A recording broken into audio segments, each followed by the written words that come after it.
Hey guys, it's Coach Steve, and I've got this week's workout brief. Starting on Monday, we're going to continue our deadlift cycle.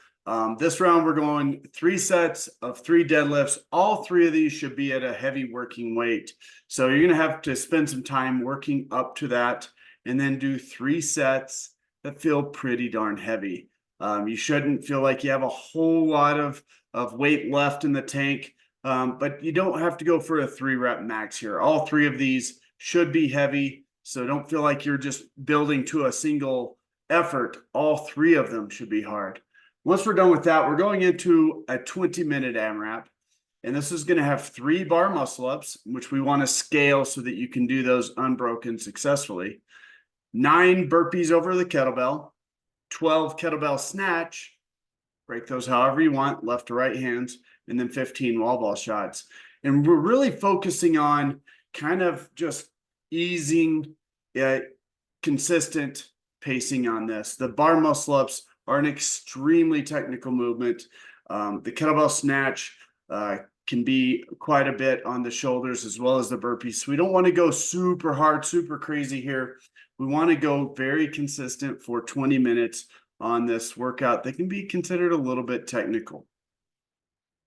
On Tuesday, we're going to go into a workout, fight gone bad style, which means 3 rounds, 1 minute each station.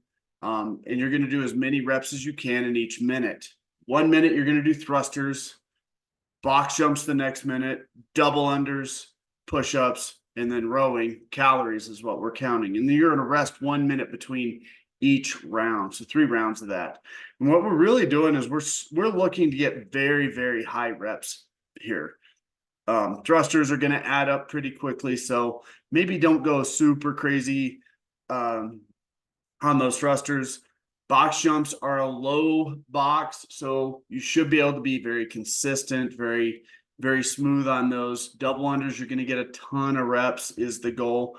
Push-ups are going to be one of those where you have to be careful not to fatigue too much.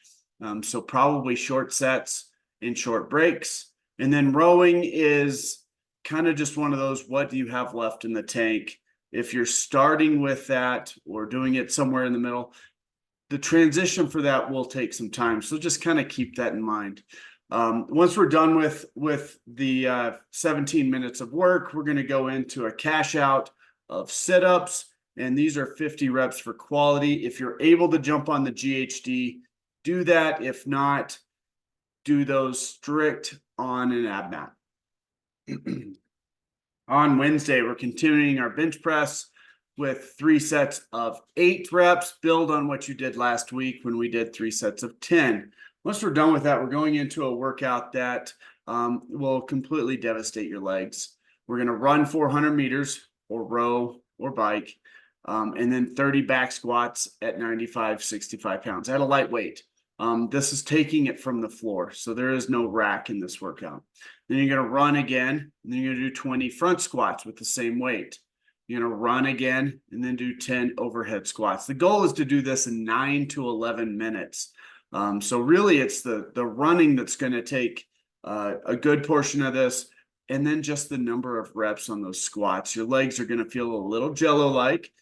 That's by design, and we really want to make sure that you're racing really well with that many reps, moving that load in different places. You want to make sure your midsection is braced. So you should get a pretty good ab workout in this as well.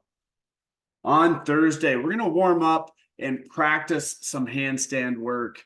4 rounds, doing 1 to 3 strict handstand push-ups or wherever you are in that progression, and then going to the wall and then doing shoulder taps, or you can do plank taps, shoulder taps. We're just going to practice that because that's what's going to build a handstand and handstand walk for you. Once we're done with that, we're going to go into a 4-time workout with a 10-minute cap.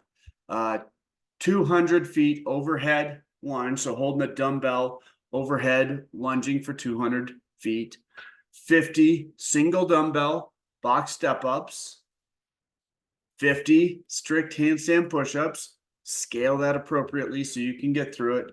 And then 200-foot handstand walk. A lot of people aren't going to be able to do that one. That's okay. Scale that down. And if it's only portions of this workout you have to scale down, great. Find the thing that you can do and get through this. The goal is that everybody is pretty well through those strict handstand push-ups and into that handstand walk by the time that 10 minutes is called. On Friday, we're starting with Tabata squats. Again, this is week number 3. If you've done this the past 2 weeks, try to do a little bit more. And by a little bit more, maybe that's adding a rep for half the rounds. If you did 12 reps every round last week, maybe it's 13 for the first 4 rounds and then back to 12 again. That is more work than you did. Don't go out of the box and think you can add 3 or 4 reps around and then peter out. That is not the goal for this. We want to slowly add reps, slowly add what we're doing so that we're increasing our capacity to do air squats.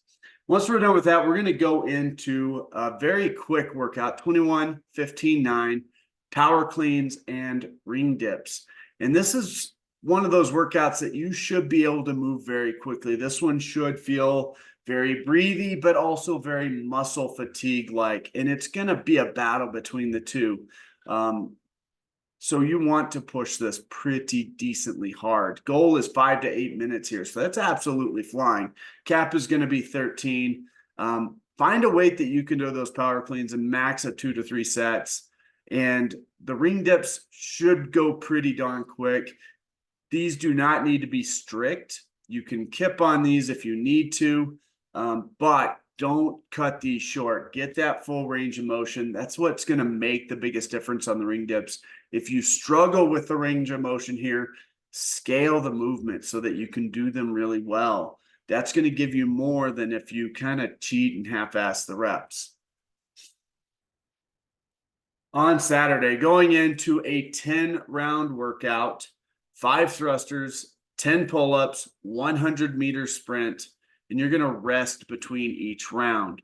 And the goal here is that you can do a round in under a minute and maintain that. So that's going to be a total of under 20 minutes of work here. It is hard to maintain that. This is one of those workouts that it starts off well, everything can go unbroken, feels pretty decent until it doesn't. And that's really what this workout is designed to do. It's meant to test how long can you go unbroken. And if you scale this down to where you push really hard every single round and you don't hit that wall, that's fine. That means you're getting that great workout. You're pushing really hard. So scale this one probably more than you think so that you can do that and be successful in getting those rounds done very hard, very quickly. That's what we have coming up this week, guys. Look forward to seeing you in the gym. Bye.